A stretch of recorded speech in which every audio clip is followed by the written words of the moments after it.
انسان کو بہت کچھ ملا ہے، صحت ملی، وقت ملا، رشتے ملے، روز سورج نکلا، روز سانس آئی، روز اللہ نے دیا، بغیر مانگے دیا۔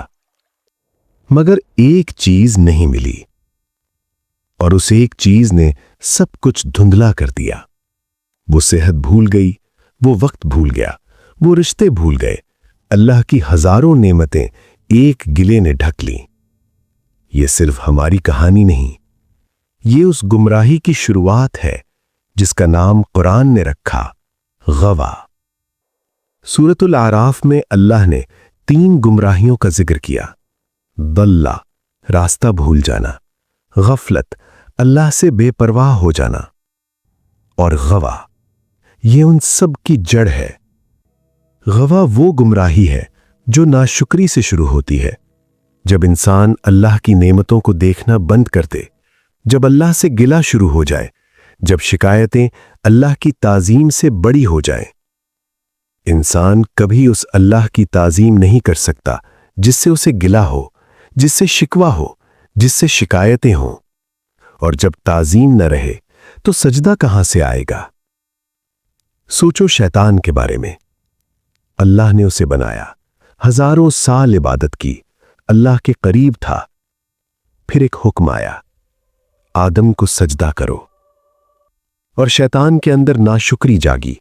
میں آگ سے ہوں، وہ مٹی سے، میں بہتر ہوں، یہ حکم میری شان کے خلاف ہے۔ یہ تھی ناشکری، یہ تھا گلہ، یہ تھا غوا کا پہلا قدم۔ اور پھر شیطان نے کہا، فَبِمَا أَغْوَيْتَنِي، الزام اللہ پر لگایا، اپنی ناشکری نہیں دیکھی، اپنا گلہ نہیں دیکھا۔ اور پھر شیطان نے اعلان کیا، میں انسان کو گمراہ کروں گا، آگے سے آؤں گا، پیچھے سے آؤں گا، دائیں سے آؤں گا، بائیں سے آؤں گا، مگر اوپر سے نہیں، کیونکہ اوپر سے اللہ کی رحمت آتی ہے، اوپر شیطان کا کوئی راستہ نہیں، اور نیچے سے بھی نہیں، کیونکہ نیچے سجدہ ہے، نیچے اللہ کی بندگی ہے۔ تو شیطان کا اصل ہدف کیا تھا؟ سجدہ چھیننا، کیونکہ جب سجدہ چھوٹا تو اوپر سے رحمت بند ہوئی، رحمت بند ہوئی تو انسان ایک ایسی دلدل میں گرا جس سے باہر نکلنا ممکن نہیں رہا۔ یہ صرف شیطان کی کہانی نہیں، بنی اسرائیل نے نشانیاں دیکھیں، سمندر پھٹا، فرعون ڈوبا، من و سلوہ اترا، پھر بھی انکار کرتے رہے۔ کیوں؟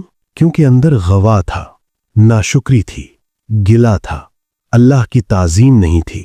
فرعون نے معجزے پر معجزہ دیکھا مگر سجدہ نہیں کر سکا، کیونکہ غوا نے سجدہ چھین لیا تھا۔ رحمت بند تھی، دلدل میں اتنا گہرا تھا کہ نکلنا ممکن نہیں رہا۔ ہزاروں سال رسول آتے رہے، نشانیاں آتی رہیں، مگر غوا کا شکار عذاب کا مستحق ٹھہرتا رہا۔ مگر اللہ نے علاج بھی بتایا۔ سوچو، حضرت آدم علیہ السلام کو غلطی ہوئی، جنت سے نکالے گئے، پھر انہوں نے کیا کیا؟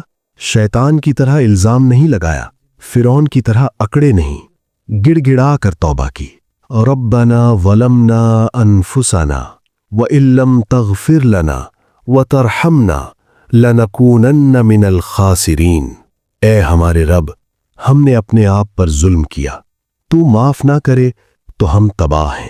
الزام نہیں، اعتراف، گلہ نہیں، گڑ گڑانا، کیونکہ پہلے گناہ کی معافی، پھر اصلاح کا آغاز۔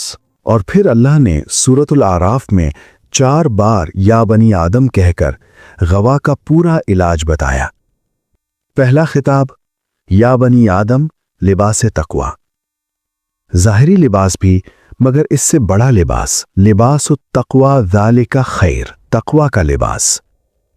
یہ وہ لباس ہے جو ناشکری کو ڈھکتا ہے، جو غوا کی جڑ کاٹتا ہے۔ دوسرا خطاب، یا بنی آدم، قسط اور اخلاص۔ قسط وہ برائیاں جو انسان چھپ کر کرتا ہے، ان سے بچنا، جب کوئی نہیں دیکھتا تب بھی حد میں رہنا۔ اور پھر اخلاص سے عبادت صرف اللہ کے لیے۔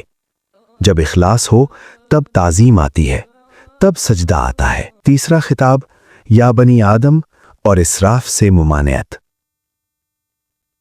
اللہ نے گناہ کے 3 درجے بتائے۔